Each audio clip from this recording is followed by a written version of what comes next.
जी, आप बताएं, इलाहाबाद यूनिवर्सिटी में छात्र संघ को आज 3 साल से बैन कर दिया गया है, ठीक है? तो इलाहाबाद यूनिवर्सिटी के जो छात्र संघ के छात्र नेता हैं, वो इस संदर्भ में क्या कर रहे हैं और इनकी रणनीति क्या है और आपकी रणनीति क्या है? देखिए, छात्र संघ और छात्र राजनीति जी, एक राजनीतिक नर्सरी हुआ करती है, जिससे कि नेता अपने भविष्य को तराशता है छात्र संघ की राजनीति से। और छात्र नेता बनने पर वो अपने उन संघर्षों को, अपने उन दौर को तलाशता है कि मैं कैसे राजनीति क्षेत्र में जा सकता हूँ। जी, तो कहीं ना कहीं ये सरकार की भी मंशा है कि छात्र नर्सरी को बंद किया जाए और छात्र नेताओं को समाप्त किया जाए, क्योंकि छात्र नेता पढ़ा लिखा वर्ग कहलाता है। और पढ़े लिखे का मतलब ये नहीं होता है कि केवल पढ़ाई करके नौकरी पाना। पढ़े लिखने का मतलब ये भी होता है कि समाज में फैल रही कुरीतियों, समाज में फैल रहे उपद्रव और समाज में फैल रहे अव्यवहार, जाति नीच, ऊंच नीच भेदभाव को खत्म करना और एक नई दिशा का निर्माण करना और समाज के हर उस दबे हुए कुचले हुए की आवाज़ बनना, ये भी छात्र राजनीति से आता है, ये भी पढ़ाई लिखाई से ही आता है। पढ़ने लिखने का ये भी उद्देश्य होता है। तो कहीं ना कहीं ये सरकार उन चीज़ों को ख़त्म करना चाहती है। तो इलाहाबाद विश्वविद्यालय प्रशासन भी सरकार के चाटुकार हो गए हैं, सरकार की मंशा पर काम कर रहे हैं। और हमारे इलाहाबाद विश्वविद्यालय के जो कुलपति महोदय हैं, उनको इसी लिए ही भेजा गया है कि आप केवल सरकार के ही तौर तरीके से बोलें। आप देखेंगे कि इलाहाबाद विश्वविद्यालय को पुलिसिया ट्रेनिंग बना दिया गया है। आईटीबीपी के जवान, सीआईएसएफ के जवान इलाहाबाद विश्वविद्यालय में लगा दिए गए हैं।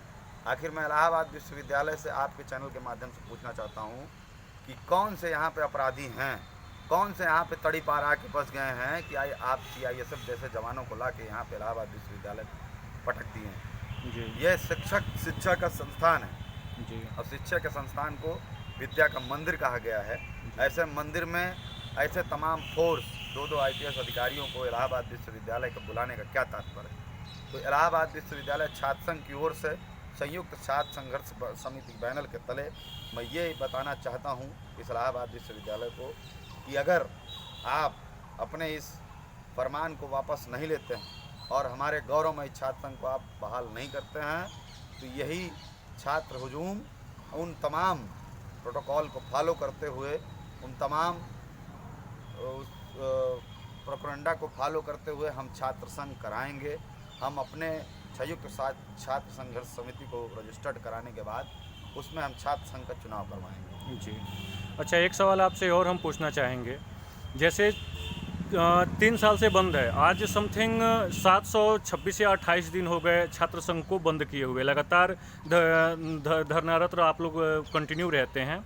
और इसमें एक चीज़ और है कि शिक्षा ही सवाल पैदा करता है। और ये सरकार की क्या मंशा है कि छात्र राजनीति बंद कर दी जाए, छात्र नेताओं को ख़त्म की जाए? इस पे सिर्फ एक लाइन में आप बताएं।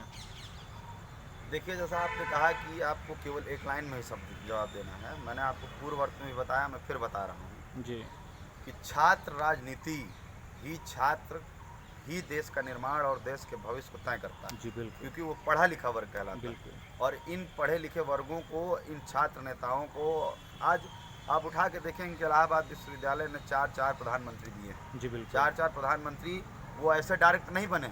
वो इलाहाबाद विश्वविद्यालय में छात्र राजनीति करने के साथ साथ स्टूडेंट की आवाज़ों को बन के अपने क्षेत्र की आवाज़ों को उठाते हुए वो जाके आज देश का नेतृत्व किए। तो इलाहाबाद विश्वविद्यालय की पहचान रही है, तो छात्र नेता की पहचान रही है। तो ये उनको ख़त्म करना चाहते हैं, क्योंकि छात्र सही को सही और गलत को गलत कहना प्रमुखता से अपनी बात को रखता है, इसलिए ये छात्र नर्सरी ख़त्म करना चाहते हैं। जी। लास्ट सवाल आपसे ये पूछना चाहूँगा कि जो इलाहाबाद यूनिवर्सिटी में या महाविद्यालयों में फीस वृद्धि को लेके जो एजेंडा चल रहा है, इसके विरोध में यूनिवर्सिटी के तमाम छात्र नेता और छात्र संघ के तमाम संगठन संयुक्त मोर्चा चला रहे थे, ठीक है? अभी कल कैंपेनिंग भी की गई, तो इस पे आप क्या कहना चाहेंगे? देखिए, जिस तरह से इलाहाबाद विश्वविद्यालय ने अपना ये तानाशाही फरमान जारी किया है, जी, वो इस चीज़ को नहीं समझता है कि अगर हम 25,000 26,000 फीस दे सकते हैं इलाहाबाद विश्वविद्यालय में, तो हम ऐसे कॉलेजों में 25,000, 26,000, 27,000 देंगे जहां हमको प्लेसमेंट मिले। जैसे अमती यूनिवर्सिटी, ये तमाम यूनिवर्सिटियां हैं, प्राइवेट यूनिवर्सिटियां, जो कि ये तमाम सब्जेक्ट कराते हैं और अच्छा प्लेसमेंट देते हैं। तो वो मध्यम वर्गीय परिवार का बच्चा 26,000 इलाहाबाद विश्वविद्यालय में आखिर क्यों देगा?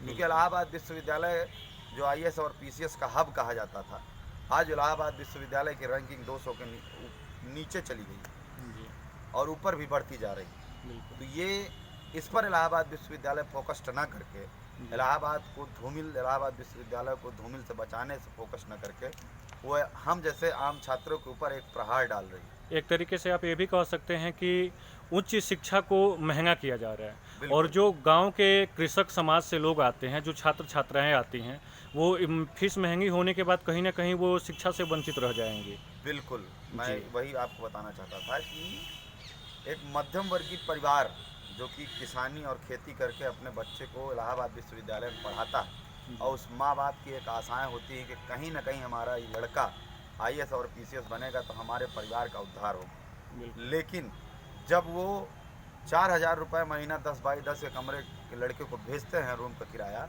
तो कहते हैं कि बाबू थोड़ी ध्यान से पढ़िए। जी तो अगर ये चीज़ें हमें हमारे माँ बाप समझाते हैं, तो कहीं ना कहीं शिक्षक जो होता है उसका दर्जा भगवान से भी ऊपर माना गया। क्योंकि एक दोहा कहा गया है, गुरु गोविंद दुहु खड़े काके रागो पाँव, और गुरु बलिहारी आपनो गोविंद लियो बचाओ। तो ये गुरु को दर्जा दिया गया है, तो गुरु को इन चीज़ों को समझना चाहिए।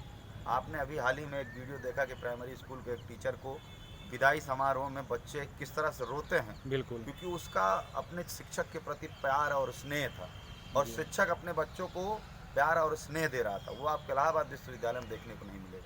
लगातार इलाहाबाद विश्वविद्यालय के प्रोफेसरों के बच्चे USA और तमाम विदेश कंट्रियों में पढ़ रहे हैं, जी और हम आम छात्रों के ऊपर इलाहाबाद विश्वविद्यालय प्रहार कर रहा है। बिल्कुल। इसका हम कतई बर्दाश्त नहीं करेंगे। हम सभी छात्र संगठन इसका पुरजोर तरीके से विरोध करेंगे, और इस लड़ाई को अंततः तक लड़ेंगे जब तक कि हमें जीत नहीं मिल जाएगी। और इंकलाब जिंदाबाद। नमस्कार, अमित द्विवेदी आज़ाद, छात्र नेता इलाहाबाद विश्वविद्यालय, जिला अध्यक्ष NSCI कौशाम्बी। जी बहुत बहुत धन्यवाद।